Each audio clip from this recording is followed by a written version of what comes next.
Bom, pessoal, boa tarde aí.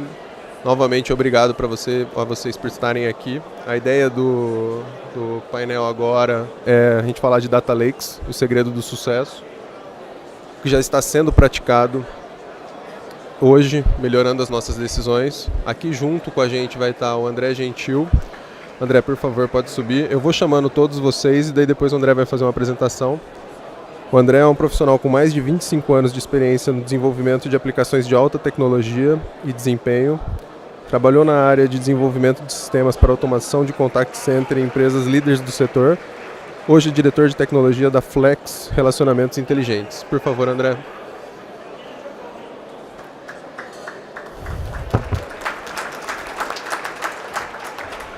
Vai estar aqui junto com a gente também debatendo a Adriana Silva. A Adriana é formada em Estatística pela Unesp e mestre em Ciências, Estatística e Experimentação Agrônoma pela Universidade de São Paulo, Exalc-USP. Trabalhou em empresas como Oracle e Editora Abril e atualmente atua como Head de Analytics e pré-venda do SaaS. Sempre atuou em análise de dados, utilizando a estatística para as soluções de problemas. É professora nas turmas de pós-graduação dos cursos de Análise de Dados e Data Mining e Análise de Big Data na FIA. E é coordenadora e professora no curso de Data Science do SaaS. Chamo também ao palco Gustavo Brancante, é engenheiro, pós-graduado pelo ITA, fundou 2 startups, tem 15 anos de experiência de liderança e hoje é superintendente de canais digitais e analytics na Atento. Por favor, Gustavo. Passo a palavra aqui para o André, ele vai fazer uma apresentação de 10 minutos aqui para a gente e depois a gente começa o debate. Muito obrigado.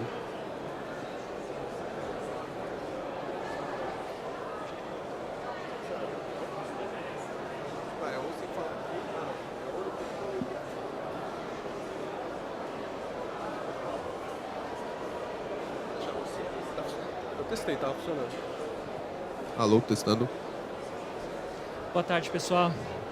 A gente foi convidado aqui hoje para falar um pouquinho do Data Lake, né? De como a gente conseguiu ou está conseguindo. Estão me ouvindo? Estou te ouvindo bem. Estão me ouvindo? Estão me ouvindo? Então a gente foi convidado para falar um pouquinho de Data Lake e como a gente construiu isso, né? A Flex tem 9 anos no mercado e a gente começou a trabalhar no Data Lake como um desafio, né? E qual foi esse desafio que a gente enfrentou logo de cara? A gente começou, né? E aprendeu logo de cara para a gente não acreditar na propaganda. O que é isso? Né? Não acredite em tudo que você está ouvindo sobre Data Lake, Big Data e Analytics. A gente, para conseguir trabalhar nisso, precisou, né? Precisou de muito esforço, de muito trabalho duro. Não é mágica, né? Eu vinha recentemente de uma convenção onde a gente falava que dados bagunçados não vira Big Data, não vira Analytics, né? Se você está numa bagunça de dados, você não vai conseguir chegar lá, né? Então, o que a gente aprendeu nesse começo, nesse percurso aí para formar o nosso Data Lake? A primeira coisa que a gente aprendeu foi sobre a maturidade das informações, né? É preciso ter maturidade, é preciso saber como o seu dado está organizado, né? Mesmo que ele não seja estruturado. A gente organizou os nossos dados para formar o nosso Data Lake, não muito preocupado se a gente ia fazer ele estruturado, não estruturado, se ele ia ser documentos jogados, text to speech, speech to text, ou se ele era todo formatadinho, registro de banco de dados, todo padronizado. Foi muito importante para nós, né, a gente começar a criar um conceito que a gente pode falar aí bastante, que é o dicionário de variáveis. O que a gente vai usar para fazer a nossa análise, né, ou o nosso Data Lake. Não adianta você ter dados que você não sabe comparar. São frutas? São contatos de cliente? Ou está tudo bagunçado, né?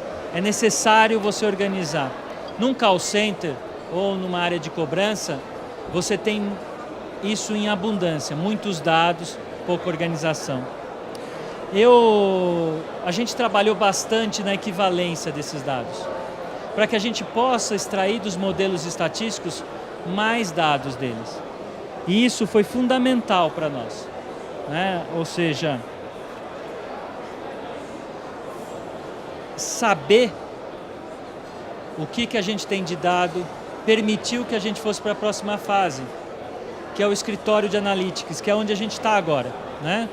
O escritório de Analytics, né, permitiu que a gente chamasse o pessoal de produção, de operação e juntasse com os nossos especialistas de dados, os nossos cientistas de dados. Sem esse escritório de Analytics, a gente estava com muita dificuldade em conseguir organizar a casa e praticar isso. Foi a nossa saída, né? Então a gente tem um especialista do planejamento, um especialista de operações e o pessoal do laboratório de dados ou do laboratório de analytics junto. E eles vão formando, né, as teses, formando os caminhos e nos permitindo tirar dados. Então veja que o Data Lake nosso foi surgindo, né, de uma organização dos dados, padronização dos dados no sentido de entender quais são as nossas variáveis, né, e foi caindo para um escritório de analytics, onde a gente conseguiu, né, juntar esses dados. E aí vem um novo aprendizado para nós, muito importante, né, que foi o Machine Learning ser diferente do Human Learning. Por que a gente faz essa brincadeira, né? A gente bagunça muito, compara muito o Machine Learning, né, com os humanos aprendendo. Se eu pegar uma criança e ensinar para ela que 2 mais 2 é 4, ela vai aprender isso rapidamente. A máquina não é nesse processo. Os melhores padrões, os melhores surgem com a evolução. A diferença é que uma máquina consegue aprender muitas variáveis juntas. Ela consegue analisar isso muito junto. Então, quando vocês estiverem lá na casa de vocês pensando, poxa, eu quero construir um data lake, quero pôr o analytics e chegar no machine learning. Olha, gente, esse caminho, né, depende de muito esforço e é mais complexo do que parece. Porque não é a tecnologia que vai atrapalhar isso. São as nossas definições, definir os nossos processos. Isso é mais importante até do que a própria tecnologia. E a tecnologia vem evoluindo muito, vem facilitando muito. Se a gente falasse que há 5 anos atrás seria possível traduzir todas as vozes de um call center em texto, eu ia dar risada. Provavelmente meus colegas aqui também iam dar risada. Mas isso é natural hoje. Hoje você consegue traduzir, identificar sentimento, identificar quem está falando, se é o operador, se é o nosso cliente. Isso é natural já hoje, é uma tecnologia disponível. Um pouco cara ainda para os volumes que a gente precisa praticar, mas disponível, né? Então tudo isso que a gente está falando, né, permitiu, né, que a gente criasse o escritório de Analytics. Que na prática para a gente, né, foi uma busca, né, do melhor modelo. Esse modelo funcionou para a Flex, pode ser que não funcione para a sua empresa. Né? Eu estava até comentando um pouquinho antes com o Gustavo que a gente tem um modelo diferente por trabalhar assim. Operações está próximo da área de Analytics. E ela está próximo fazendo o quê? Sugerindo, né? A gente chama de validação dos feelings. Não dá para eu desconsiderar no Analytics uma pessoa que tem 30 anos de experiência na área de cobrança. Ela sabe que o dia que chove faz uma coisa, no dia que tem sol acontece outra coisa. Qual que é a base numérica disso? Quase nada. É feeling, é experiência. Então a gente está juntando esses dois grupos e fazendo com que eles trabalhem, né? O que a gente conseguiu nessas fases? E eu vou contar aqui 2 exemplos bem simples para a gente entender o que esse grupo conseguiu fazer, né? No call center tem uma brincadeira que a gente fala que um vendedor vende melhor para uma mulher e uma vendedora vende melhor para um homem. A gente pôs no Analytics e não deu nada. Aí a gente foi para a operação e falou assim, olha, isso não faz diferença. Não, faz sim. E ficamos nesse grupo até a gente começar a convencê-los matematicamente que não faz diferença nenhuma. Agora, outra coisa que eu acreditava que não faria diferença nenhuma, né? Sabia que chover faz diferença no call center? Se está chovendo na cidade do indivíduo? Quando chove, as pessoas saem menos, então a gente localiza mais na residência. Eu falei, caramba, isso não podia fazer sentido. E faz sentido. E por que faz sentido, né? O Analytics está ali por trás, deu um trabalhão danado, vocês devem imaginar, pegar o tempo passado das cidades aí, verificar se choveu mesmo, se não choveu, que é aquilo que eu falo da expansão das variáveis, né? Ou seja, ter dados consistentes permite que a experiência, que o feeling seja treinado, né? E aí, voltando aqui, a gente vai para a segunda fase, a busca das variáveis não óbvias, a expansão dessas variáveis, né? Ou seja, o que eu posso mais de agregar valor? Eu agreguei tempo no meu destino, mas eu posso buscar coisas no Facebook, eu posso buscar coisas no Twitter, eu posso buscar coisas não relacionadas. Esse rapaz comprou um carro recente, opa, ou não, tem foto de carro na mídia social dele, então eu vou expandindo o meu conhecimento a respeito dos meus consumidores, né? Quando a gente fala de Analytics diretamente, né, e de Data Lakes e tudo mais, tende crescendo as nossas informações, ela tende aumentando o que eu conheço e o que eu não conheço do meu consumidor ou do meu objeto, né? Mas também a gente tem de olhar um pouquinho para dentro de casa, né? Como que está o meu operador, o meu teleatendente em relação àquele consumidor? A gente está aprendendo bastante, analisando o perfil que o operador em cada operação. Os operadores que mais vendem, que mais cobram, têm um perfil diferente do operador mediano. E a nossa Analytics está começando a descobrir isso, né? Pessoas na cobrança, por exemplo, que têm uma voz calma, tranquila, não agressivas, têm mais sucesso do que uma cobrança agressiva. E quando a gente começou a falar isso na área de cobrança, diretamente na cobrança de valores importantes, isso começou a causar um impacto na operação. Não, existe cliente com perfil que eu consigo cobrar sendo mais duro. A gente começou a provar que não. Então aquela coisa da jornada do cliente começa a se comprovar através dos dados, né? Através de números e tudo mais. Quanto melhor eu sou com o meu cliente, melhor eu consigo efetividade, né? E aí, é uma fase que a gente está começando a entrar ainda, é a busca de algoritmos mais eficientes, ou seja, o número de variáveis começa a ficar mais complexo e o básico do Analytics começa a não funcionar, né? Na Flex a gente optou por algumas consultorias como Google, IBM, nos apoiando nessa fase, né? E era mais ou menos isso que eu queria trazer para vocês. E eu queria só encerrar mostrando um pouquinho, que eu tenho certeza que quase ninguém conhece a Flex assim tão bem, né? Mostrando um vídeo institucional nosso.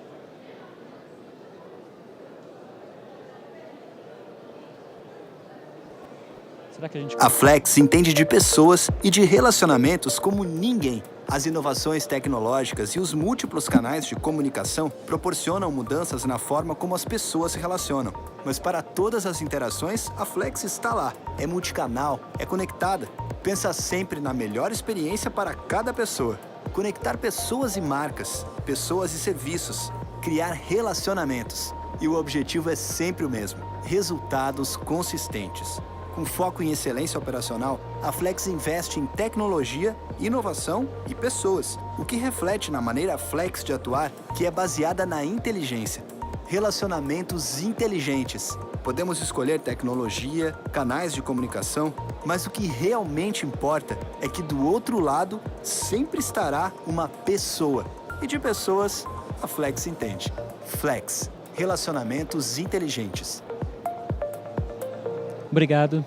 Eu que agradeço, André. Parabéns. Pode ficar contigo. Pode ficar contigo esse, sem problemas. Acho que já emendando um pouco dentro do conceito da apresentação aí, acho que é um pouco do que a gente tem que falar mesmo, e a gente colocou 3 fases de informações ali, acho que muito claramente definidas. Dá para aumentar um pouquinho? Mas consegue aumentar o meu? Alô? Alô? Tá, obrigado. Acho que agora tá melhor, né? Dentro desse conceito de informações, acho que um ponto muito claro que tem sido debatido é quão relevante continuam sendo as informações que a gente já utilizava e utiliza hoje em dia, por exemplo, birô de crédito, e da forma como a gente utiliza isso. Tem sido efetivamente uma perda de relevância dessas informações? Tem acontecido essa perda de relevância? Não? Como vocês veem isso? A gente pode começar com a Adriana e a gente vai passando. Tá funcionando, dá para ouvir. O que eu vejo é que continua sendo importante, não é algo que está sendo descartado, mas que novos dados estão surgindo e aí a necessidade de se juntar tudo isso. Então eu vejo uma evolução de inserir novas informações e não que isso vai ser descartado e não vai ser mais utilizado, mas trazendo outros conteúdos que juntos podem dar resultados melhores. Então isso é o que eu entendo e que eu vejo que vem acontecendo. Então eu não vejo como um descarte, mas o que eu vejo também acontecendo é buscar informações que me tragam a informação que aquele birô me dava. Então, aí não seria um descarte, mas seria uma reciclagem daquilo, talvez interno. Então, isso eu também já vi acontecendo. Eu acho que as coisas ainda vão durar por um tempo concomitantes. Acho que essa é a minha visão. Concordo. Os dados que hoje são utilizados continuam sendo importantes. Eu vejo que a recente mudança que a gente teve aqui no cenário de data science, trazendo novos algoritmos com os dados anteriores, também está gerando outros resultados. Então, a gente consegue ter uma precisão maior aonde chegar e quem atingir. E agora com os dados não estruturados também, isso agrega informação. Então, eu acho que é outra maneira de olhar para os mesmos dados, só que precisa evoluir. Os birôs tradicionais estão evoluindo e precisam evoluir ainda mais com a mudança que a gente está passando agora.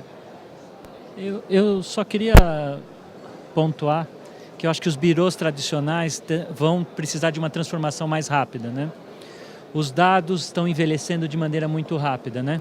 O Analytics prova isso e todo mundo que está conseguindo organizar os seus dados para ter essas informações em casa está percebendo que os birôs estão começando a ter dados ultrapassados rapidamente, né? Na Flex, a gente, quando está olhando esses dados, a gente está se preocupando com a idade deles. Ou seja, se eles não estão vencidos, sendo vendidos para nós, mas esses dados já são vencidos. Entendi. Obrigado. Acho que é um conceito de continuar utilizando as informações de uma forma nova, tentar extrair mais informação do que a gente tem e acoplar novas informações dentro do possível, né? E até seguindo nesse conceito do birô, a gente tem debatido bastante, e acho que já de longa data, mas agora com uma expectativa, talvez até uma esperança um pouco maior, é a relação do cadastro positivo mudar a legislação. Hoje já existe, entretanto a adesão ainda é muito baixa. E com a expectativa de mudança de legislação, a gente consiga efetivamente fazer uma adesão em massa aí da população e, consequentemente, ter informações positivas também dentro do birô, não só negativas. Qual a expectativa de vocês disso? Acho que qual que é o ganho efetivo que a gente vai ter? Acho que a gente tem aí algumas visões, acho que a plateia também tem, mas é importante a gente trazer a nossa aqui.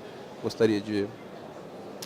Hoje dia 22, hoje é votação para a decisão se muda a regra sobre o cadastro positivo. Então, hoje, o cadastro positivo, a pessoa tem que dar um opt-in. Então, você vai lá no Serasa e fala, eu quero participar do cadastro positivo, e aí todas as suas compras, suas contas, seus pagamentos ficam monitorados, e se você pagar em dia, você sobe o seu crédito.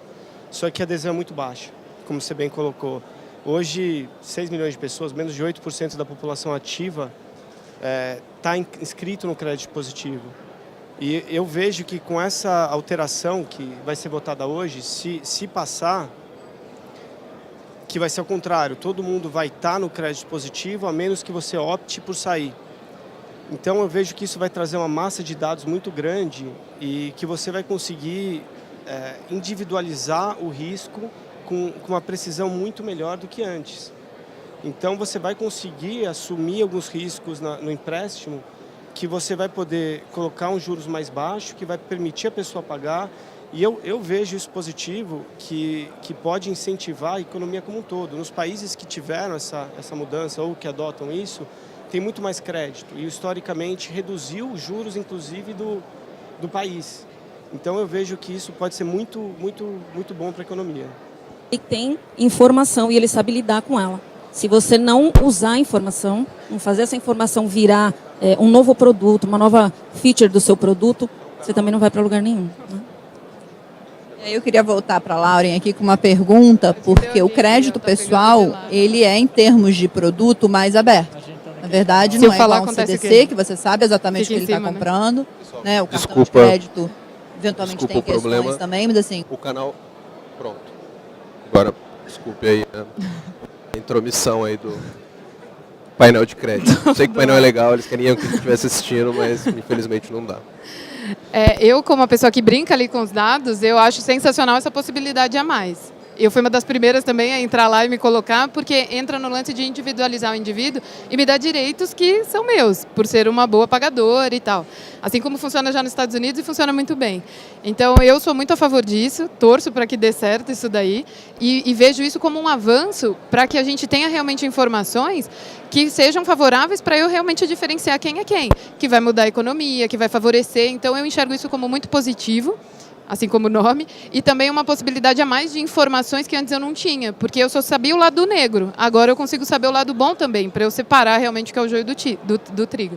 Então eu vejo muito como positivo, tomara que dê certo lá na votação, e eu enxergo como uma outra possibilidade de dados, e aí de novo entra no desafio, que eu achei que o André apontou muito bem durante a apresentação dele, que vem ao lado do ser humano. O único problema de tudo que a gente fala de machine learning é o ser humano que está por trás. Porque para fazer uma máquina funcionar, tem algum ser humano fazendo aquilo gerir e aquilo existir. E quando às vezes escuta que a máquina vai dominar tudo, não, quem gera dado aleatório numa distribuição que a máquina vai entender somos nós, então isso não vai mudar. Só que a gente tem que saber fazer a máquina aprender algo bom. E se ela só trabalha com coisas que não tem conteúdo, ela não vai conseguir gerar nada. Então, a forma como ele pontuou, eu achei que foi sensacional e eu vejo positivo como um avanço aí para a gente melhorar nossos algoritmos nesse quesito de crédito. Eu, só pontuando também, eu acho que o cadastro positivo vai mudar o nosso padrão de avaliação de risco, né? Hoje a gente avalia o risco pela existência de problemas e começamos a avaliar. Um bom pagador vai sempre aparecer. Mas eu tenho uma preocupação da jornada do cliente nesse cadastro positivo e a gente não estragá-lo, né? A gente, às vezes, é muito agressivo em ofertas de venda, em ofertas de proposição de crédito. Se a gente não cuidar do cadastro positivo, a gente vai perdê-lo. Então, nós que somos da indústria que faz isso, temos de olhar isso, a jornada do cliente tem de ser mais importante do que a nossa gana pelo próximo empréstimo vendido, pelo próximo contrato, né? A gente tem muita preocupação. Visitando uma feira, eu conversei com o pessoal da Wells Fargo, que faz cobrança nos Estados Unidos. E eles me perguntaram, André, como que é aí no Brasil fazer cobrança? Aqui... a gente liga 60 vezes por dia, se a gente quiser. Aí ele brincou comigo, se eu fizer isso aqui, eu estou na cadeia. Né? Como assim? Quanto você pode ligar? Eu posso ligar 10 vezes. 10 vezes por dia? Até que não é tão pouco, né? Não, 10 vezes por mês. É? É. E ele tem de reconhecer meu número e atender. E se eu atender, eu não posso desligar a ligação. Se você der um drop de discador, eu sou penalizado. A multa é altíssima. Então, a gente nem mais usa preditivo. Vocês que estão me ouvindo aqui, já pensou fazer cobrança massificada sem preditivo no Brasil? Não importa qual. É assim que funciona lá. E isso é uma evolução do cadastro positivo e da regulamentação que o cadastro positivo trouxe lá. A minha preocupação, então, é o bom uso dos dados, né? O que a gente vai fazer com ele para que a jornada do cliente fique melhor e mais satisfatória, né? Já pensou você se cadastrou, você recebendo 50 ligações do Itaú, do Bradesco, todo mundo te vendendo crédito? Pô, não quero, né? É isso. Aí, se eu puder complementar, é onde eu concordo muito com a sua visão. De novo, o problema é ser humano. A máquina, ela faz o que ela é paga para fazer, ela foi esquedulada para aquilo. Exatamente. O grande problema é que a gente não sabe lidar com isso, e aí vem a gana de querer vender mais, de querer invadir o espaço do outro. Então, eu acredito muito que tem que começar a ter legislação em cima disso e usar isso, na verdade, como um bem, e não como uma oportunidade única para soterrar as pessoas, e aí todo mundo vai sair porque virei propaganda e não o que era a essência, que é realmente tirar poder de conhecimento daquilo. A gente já passou por isso com o Nautical do Procon, né? Então... Exato. E aí aprendemos, então vamos continuar evoluindo. Eu acho que muito nesse sentido. Então, acho que vem enriquecer um conjunto de dados interessante, mas que tem que ser usado com moderação, e aí, de novo, o ser humano que tem que dar uma acalmada. Exatamente. A gente tem uma visão muito próxima disso também, em relação, inclusive, à facilidade da concessão do crédito. Né? Deixar a concessão não só a taxa de juros por você conseguir diferenciar melhor, mas como você vai saber um pouco o tamanho do cliente também, ter uma classificação dele do bom, abrindo e falar assim, poxa, quanto que esse cara pega, qual que é o tamanho do cartão de crédito dele, qual que é o tamanho da dívida, e daí você consegue ter uma clareza maior e possivelmente ter uma concessão, um processo de concessão mais barato também, né? E daí seguindo, acho que nesse conceito, a gente estava falando de informações e entrar um pouquinho nas técnicas, né? Acho que a parte de clusterização, acho que de um bom tempo para cá, a gente ouve muito falando de regressão logística, de redes neurais, e de um tempo mais recente a gente tem ouvido falar muito de machine learning, que acaba englobando essas duas técnicas também dentro, de inteligência artificial, de inteligência cognitiva. Como essas novas técnicas têm sido utilizadas nos negócios de vocês? Acho que o André trouxe um pouquinho, pode começar até contigo isso, mas interessante o processo aí de evolução de técnicas estatísticas. Olha, a gente começou na Flex usando regressão logística, depois a gente foi inventando e procurando mais algoritmos, né? E o que a gente acabou aprendendo na Flex, e é uma fase, né? E eu considero isso uma fase do aprendizado, né? Que mais importante que a tecnologia ali era o dado que tinha, até falei isso na apresentação, né? Tem muita coisa nova surgindo. Eu deixo para os meus amigos aqui mais especializados até falarem delas. Mas o que eu tenho visto rapidamente é que muito desses algoritmos tradicionais funcionam muito bem se a origem está boa. Na Atento, a gente costuma utilizar também os convencionais, regressão logística, decision tree, e esses algoritmos de machine learning, até eles também são machine learning, eles já existem há 30 anos. Então, não é uma coisa nova, mas eles ainda são muito utilizados. Mas eu vejo que com a mudança do tipo de dados, da estruturação dos dados, a gente está buscando uma combinação dessas e também a competição está gerando essa necessidade de você fazer o fine-tuning.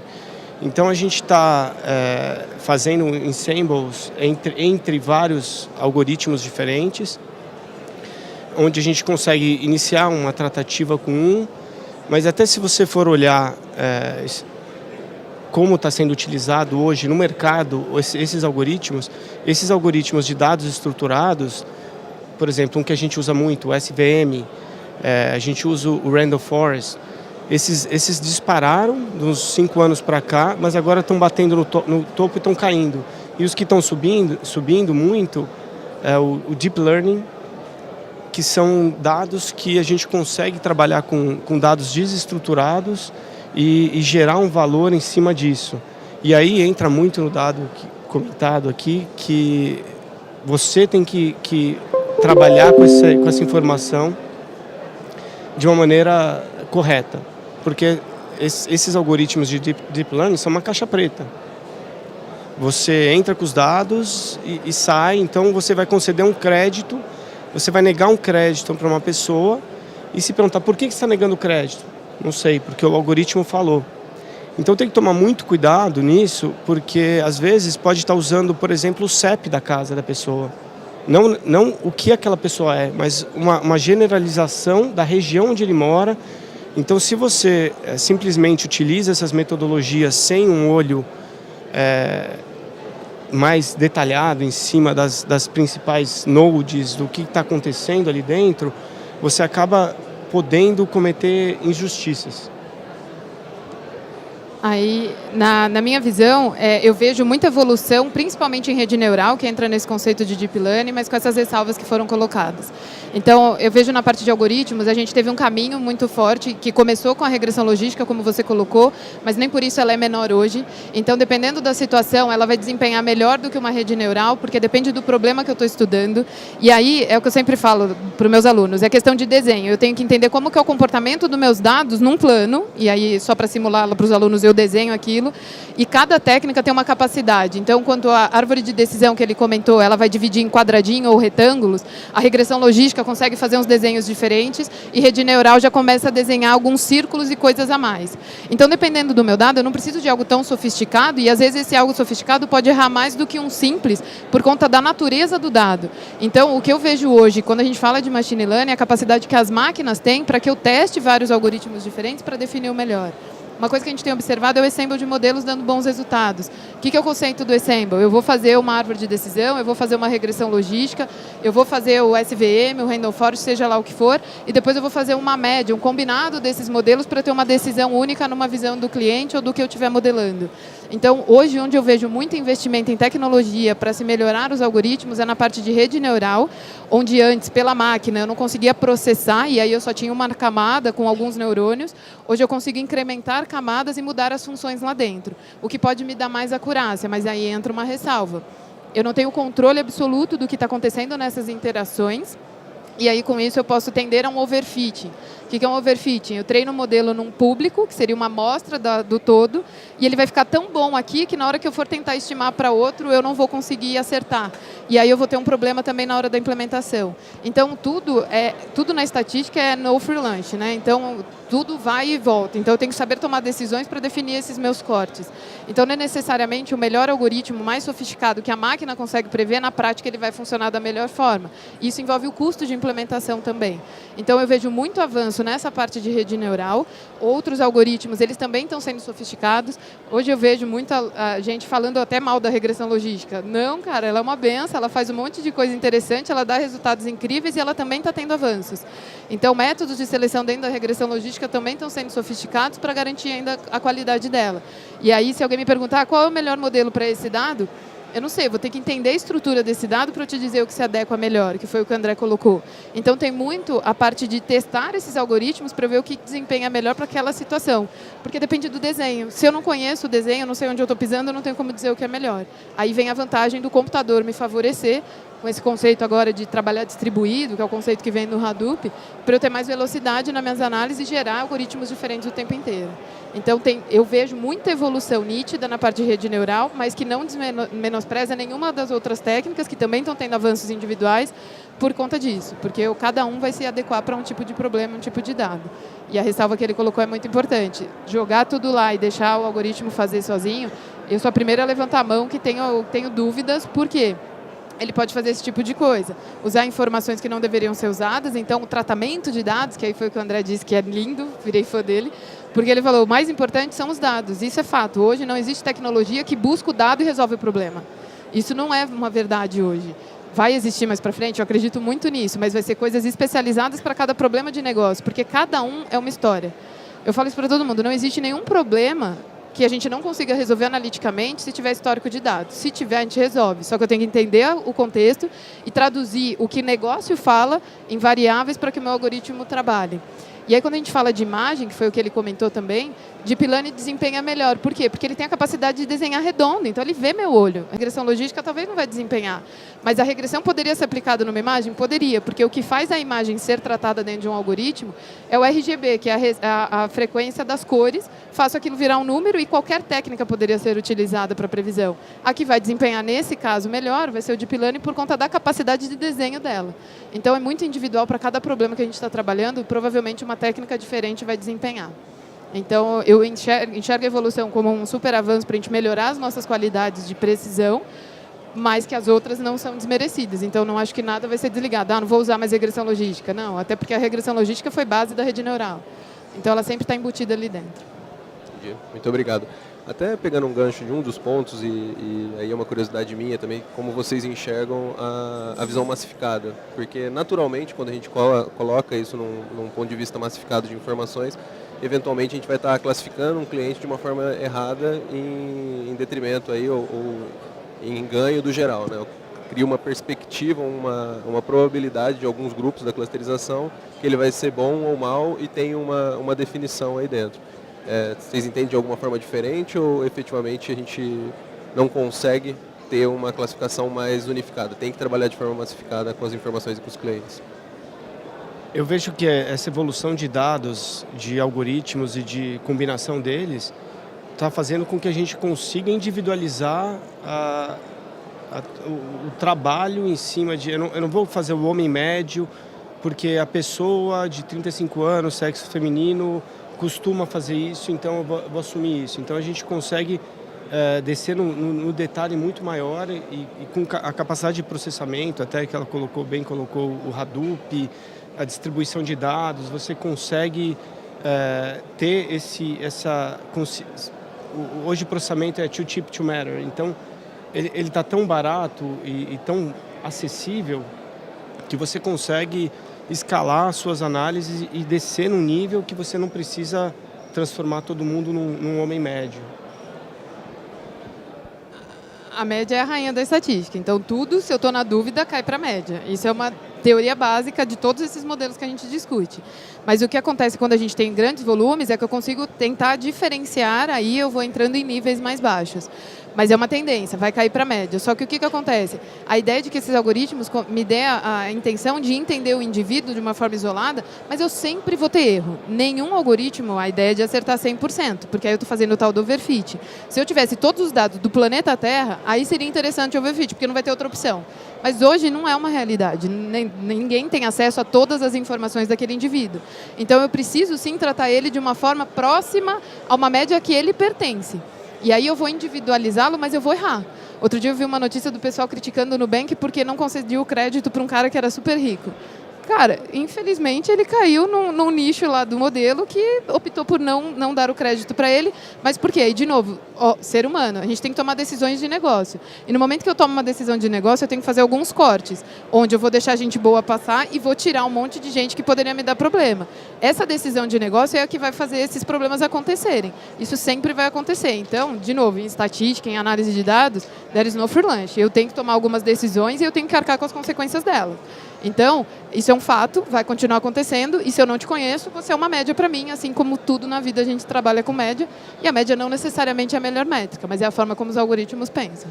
Eu só gosto de complementar que a gente teria de começar a se preocupar com o nosso erro, sabe?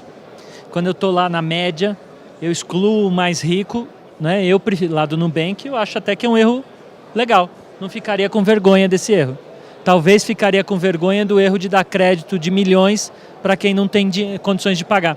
Então, a gente, quando está pensando ali no Analytics, está pensando nessa experiência, eu também me preocupo, gosto de me preocupar assim, e se der errado? O que essa pessoa, o que esse indivíduo vai sofrer? Qual é o meu mecanismo de controle para o meu algoritmo, né? Qual é o meu do not call para esse algoritmo, né? Eu acho que aí você consegue ser cada vez mais exato e retroalimentar a tua informação. A gente não começa com a precisão de 100%, de 90%.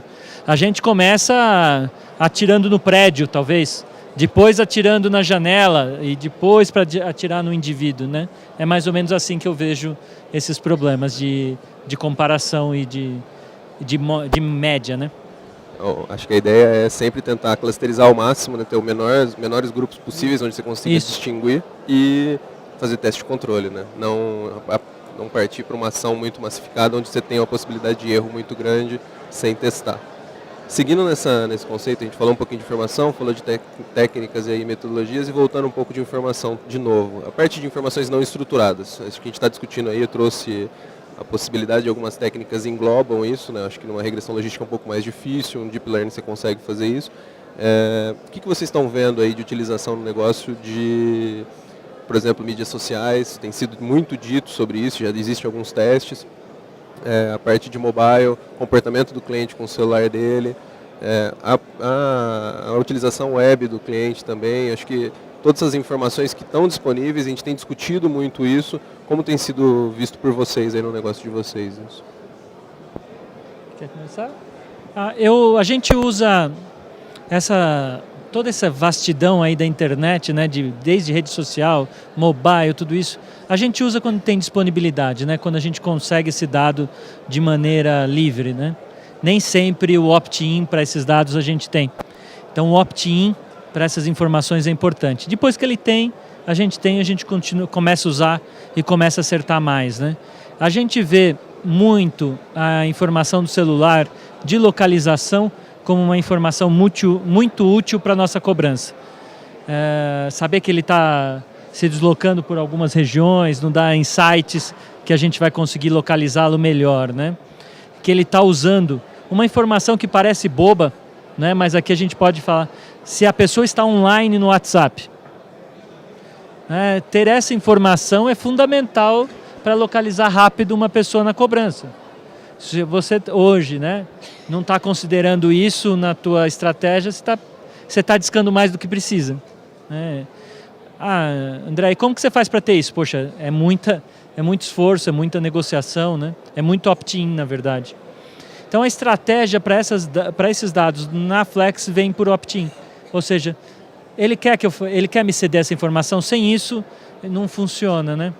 Por outro lado, o que a gente tem visto é que a experiência de tentar falar com um cliente ao longo de muito tempo dá um padrão. E a gente está usando mais esse padrão até do que rede social. Então, eu tento falar com você a semana inteira, você só me atende de sábado. Na próxima semana, eu não ligo mais a semana inteira, eu ligo de sábado. Você só me atende segunda de manhã, por que eu vou te ligar todos os dias do mês se você só me atende segunda de manhã?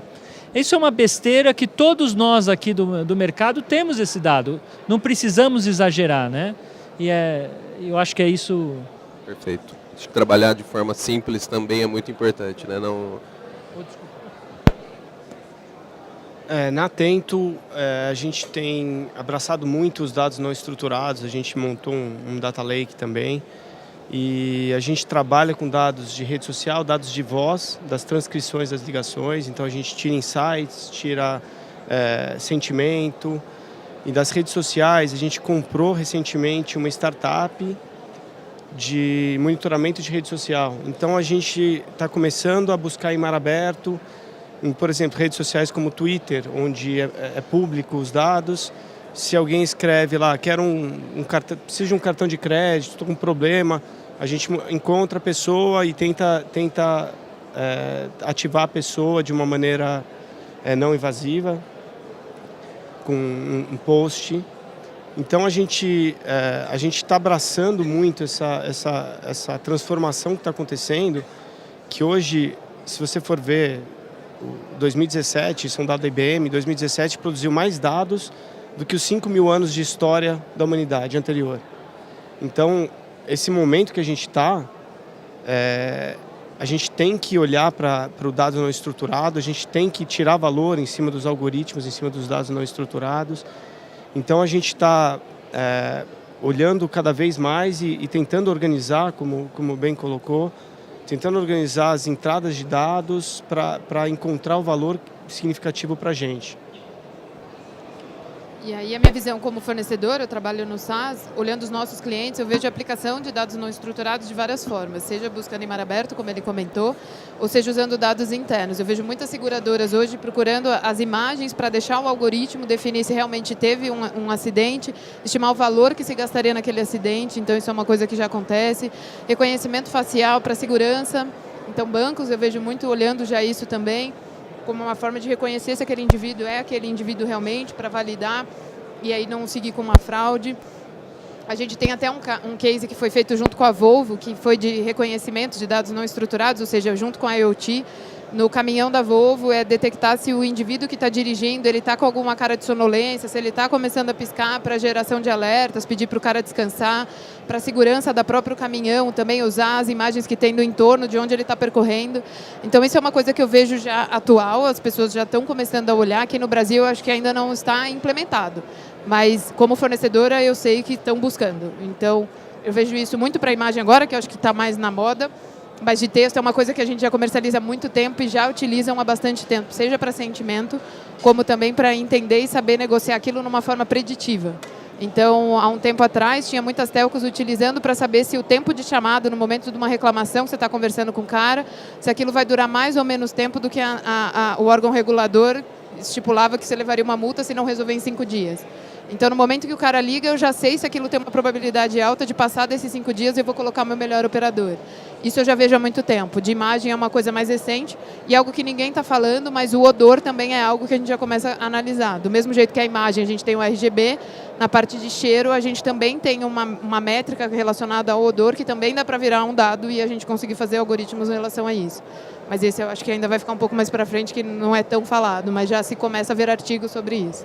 Nessa linha, a gente está com uma pesquisa interessante na Flex sobre a qualidade de voz do operador, né? Então, a gente está detectando se ele não está tomando água ou tomando água pelo cansaço da voz. E está incentivando isso. Isso é uma ação de bem-estar, está bem pequenininho ainda, mas é bem interessante para ver onde esses algoritmos podem chegar, né? Se a pessoa está cansada ou não ao trabalhar, né?